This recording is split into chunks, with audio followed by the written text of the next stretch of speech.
Okay. Hello, I'm Christopher. I guess you could say an amateur phone reviewer, but right now, while we're recording this, I will be telling you the differences, specifications, and recommendations of the three companies I'm going to mention, which is Apple, Samsung, and I guess the underdog in the global market, Vivo. I put my pinky up. Anyway, the category we're gonna start right now is flagships.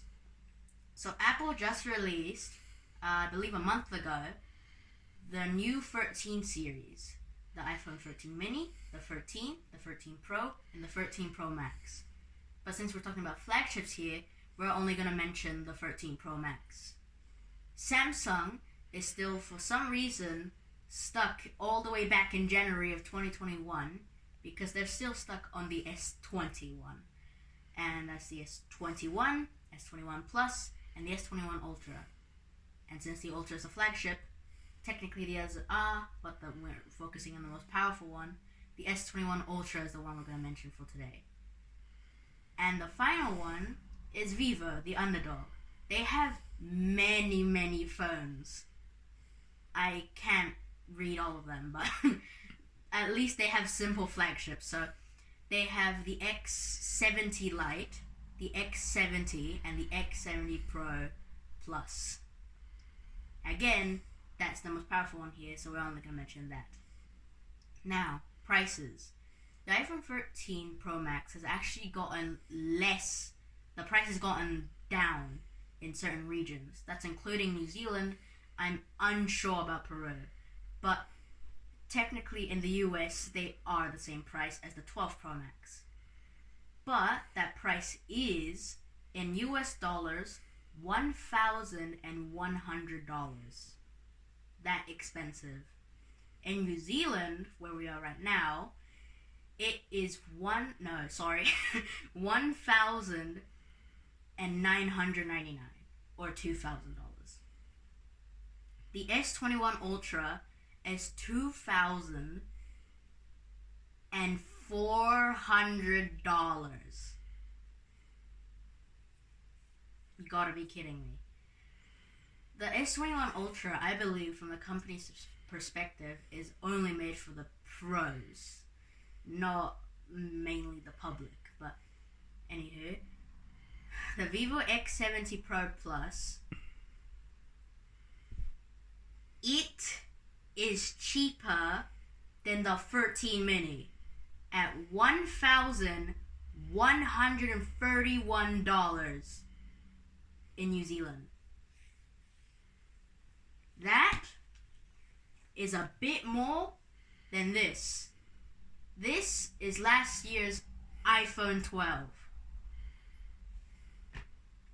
And that phone, the X70 Pro Plus, is this year's flagship. So now the specifications. First, Vivo, which has 8 gigs of RAM. 12 gigs of RAM. Samsung also has 12 gigs of RAM. Samsung's S21 Ultra, And Apple's iPhone 13 Pro Max has half of that, at 6 gigs of RAM. Yet, it still performs like a beast because of the fact it has the A15 chip, which has a 5-core GPU. Unlike Samsung, who is stuck on the Snapdragon chips, but on the X70 Pro Plus, they made their own chip, which is called the V1, and that is dedicated to improving all of the features in the camera. So, right now, before we go any further, the Samsung is the least recommended I recommend you to buy. But, memory. The base memory for the iPhone 13 Pro Max is 128 gigs. The S21 Ultra just so happens to also be 128 gigs. X70 Pro Plus, 256 gigs base. Remember, only a bit more than this, $1,050. And this base is 64. This one's the 128 gig model. So far, Vivo is winning by a lot. Now, cameras. Cameras are very important to people because, well, you want to take photos and remember your memories, don't you? So, for the 13 Pro Max, they have 3 cameras excluding the front camera, the selfie camera. The ultra wide is 12 megapixels. Wide, the normal, is also 12 megapixels. The telephoto is also 12 megapixels with a LiDAR scanner at the bottom. The selfie camera just so happens to also be 12 megapixels. But with the new sensors, they are much better and are now competing for one of the best cameras you can get on a phone. To the point that last year's 12 Pro Max is actually being used in movies that were being produced. But now that is lower to the 13 Pro, because the 13 Pro is even cheaper than the Pro Max at only, I believe in New Zealand, $1,699, yet it has the best cameras on an iPhone. Specifically an iPhone. Because when we go to the Vivo X70 Pro Plus, that phone slaughters the iPhone 13 Pro Max within a mile. With its brand new chip, the V1, only dedicated to just improving the cameras. It has a better night mode, better day shots, better portraits, and amazing stabilization. You may have realized we skipped the Samsung, because the Samsung, since it's all the way back in January, the Samsung is the least powerful out of all of these in cameras. They have giant sensors, but they're pretty bad compared to the others. About megapixels, I believe the X70 Pro Plus is not just 12s. The main sensor is 46 megapixels. 46. This may seem small compared to Samsung's one, which the main sensor is 108 megapixels, but it literally doesn't matter because Samsung still loses. So, if you're thinking about getting a flagship in each of these 3 companies, the best one to get is the Vivo, if you have excluding like all the customer loyalty, the warranties, stuff like that. Now to our second and final category, mid-ranges. So now technically, Apple has 3 mid-rangers in New Zealand. This is the top mid-ranger technically. Second is the iPhone 11, because I already said this is 1050 at 64 gigs. iPhone 11 is $900 at 64 gigs. And then their actual mid-ranger, the iPhone SE, second generation, $750 at 64 gigs. The best phone to get in Apple's, like the most powerful one for the price, without determining it and going into it, is the iPhone 12. Even though it's a little bit more expensive than the 11 and a tad more bit expensive than the SE. So, mid-ranger on the Apple side is the iPhone 12. Samsung side, what? There's so many mid-rangers. Actually, that's why they're first, and when it comes to overall sales, they have thousands and thousands of phones. So I picked March's flagship king. Not flagship king, oh my goodness. Mid-ranger king. The mid-ranger king is the A72. It is basically a mid-range flagship. It's basically the S21 Ultra, but worse. So, yeah, is like $500 New Zealand. So of that, we go to Vivo. Same thing there. A whole lot of phones that I had to choose. But I chose, the V20. Because the V20 is considered to be the third best phone you could actually buy from Vivo. Because it's very cheap. Almost the price of, what is it called? Well, no, not almost. Oh my goodness. It is $338. Okay, so now the specifications.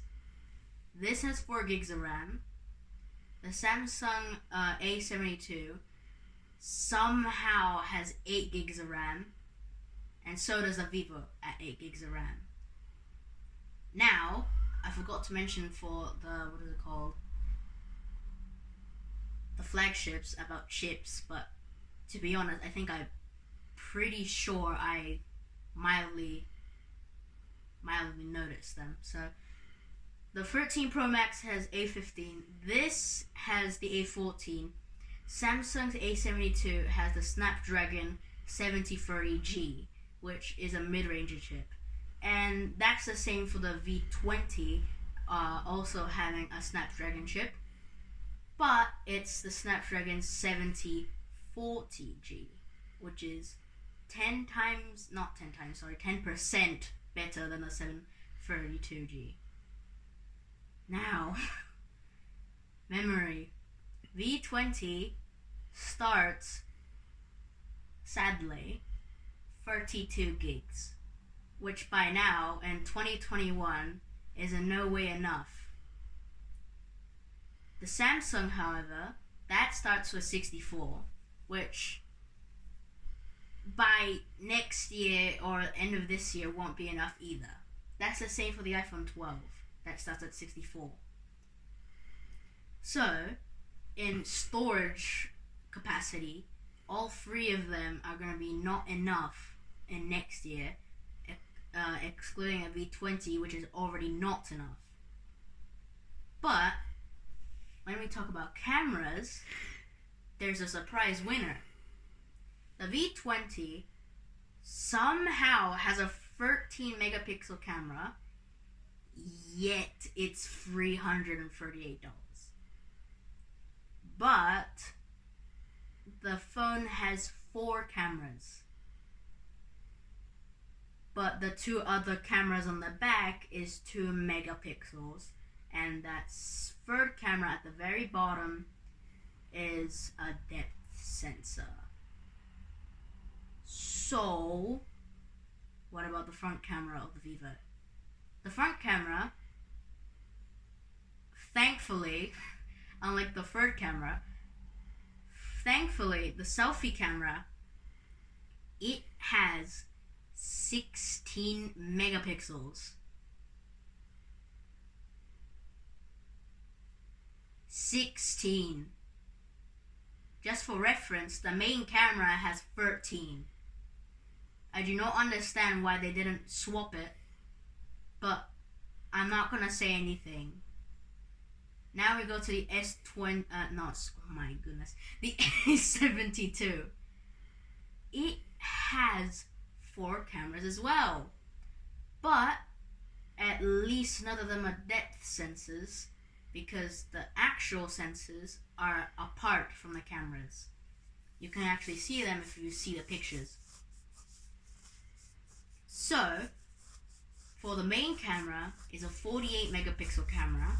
For the 2 bottom cameras, it is a 16 for the mid camera, which I believe is the telephoto camera, and 12 for the ultra wide. Selfie camera, a bit of a disappointment because it's only 10 megapixels. But I believe it is forgiven because it's in New Zealand dollars, it's $500. So, with all these cheap prices, the iPhone 12 doesn't look very good, does it? Well, this camera, since I actually own it, I can actually physically show you. This camera is the ultra wide, which is 12 megapixels. this camera is the wide, or the main camera, which is also 12 megapixels, and the front camera on the notch is also 12 megapixels. Practically all the flagships from last year and beyond the iPhone 10 is 12 megapixels. The only thing they ever changed was the sensors and the surroundings. But anyway, for what I recommend, the iPhone 12 probably isn't the best decision. I would probably say the Samsung. Yes, it's more expensive than the Vivo, but it is also cheaper than the 12, which only has 12 megapixels. Wait, it's called the 12 and also has 12. Okay, never mind. The Vivo only has 2 megapixels on 2 cameras, and just so happens that one of those 2 megapixel cameras is a depth sensor, while on Samsung you get pretty high quality photos without getting light too.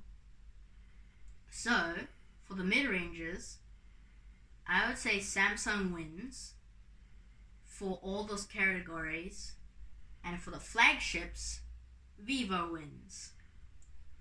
But there's a catch. We forgot to mention one thing. Battery. Vivo has 4,000 milliwatt on the mid-ranger, and on the flagship 6,255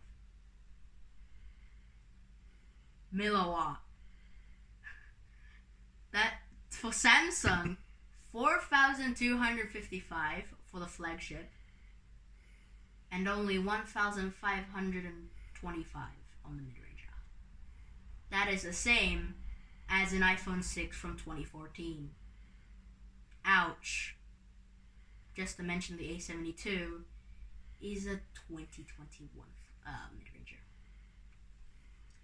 Thankfully for the 13 Pro Max, one of the events for the 13 Pro Max was actually talking about how better the battery improvement.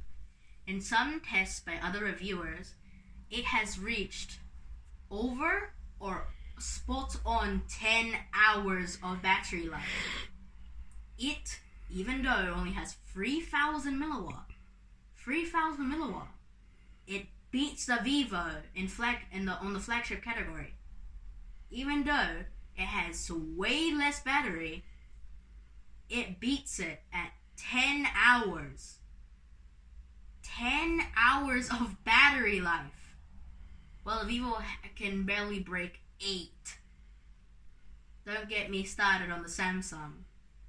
The Samsung, most reviewers find it to barely break 7 hours. With a $2,500 phone, you'd expect it to at least hit 9. Now, for the mid-ranges, I believe I forgot to mention the iPhone 12's battery capacity at very low 2,500.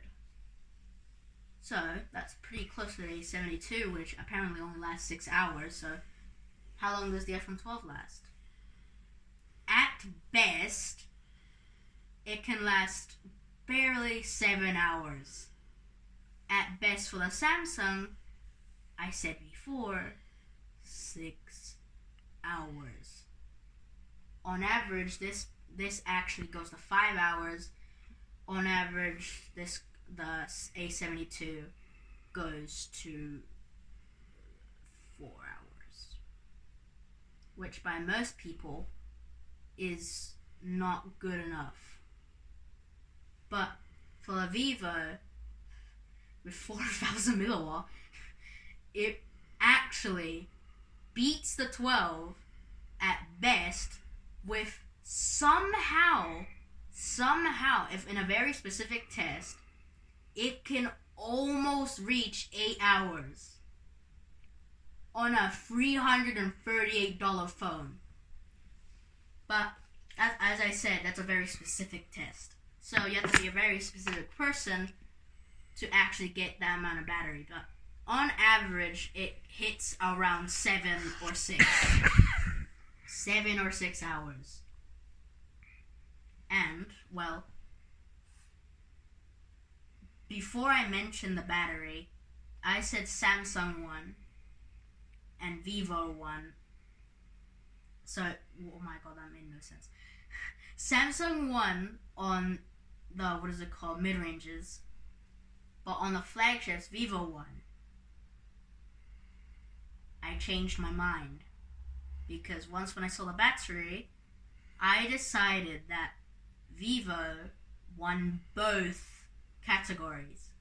Yes, you compromise on a bit on cameras on the mid-range of Vivo, but it's amazing battery, amazing screen, because oh my god, I forgot to mention that as well. How a shame. Well, you should know that practically every single phone has an OLED screen, let alone AMOLED screen, so it's not really necessary. So, but a 6.4-inch screen, more bigger than the iPhone, not bigger, it's actually a bit smaller than Samsung, and what is it called, the X70 Pro Plus has a 6.8-inch screen, which is, I believe, yeah, it's 0.1 bigger than the Pro Max and 0.3 bigger than the S21 Ultra. So, Vivo wins the mid-ranger category, and Vivo wins the flagship category.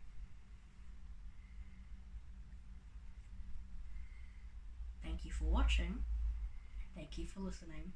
My recommendation is, if you choose between these 6 phones, I would recommend, again, without warranty, deals, customer loyalty, like credit, stuff like that, excluding all of that, I would recommend to get Vivo as a mid-ranger, or the V20, or get the X70 Pro Plus if you want a flagship. Thank you for listening.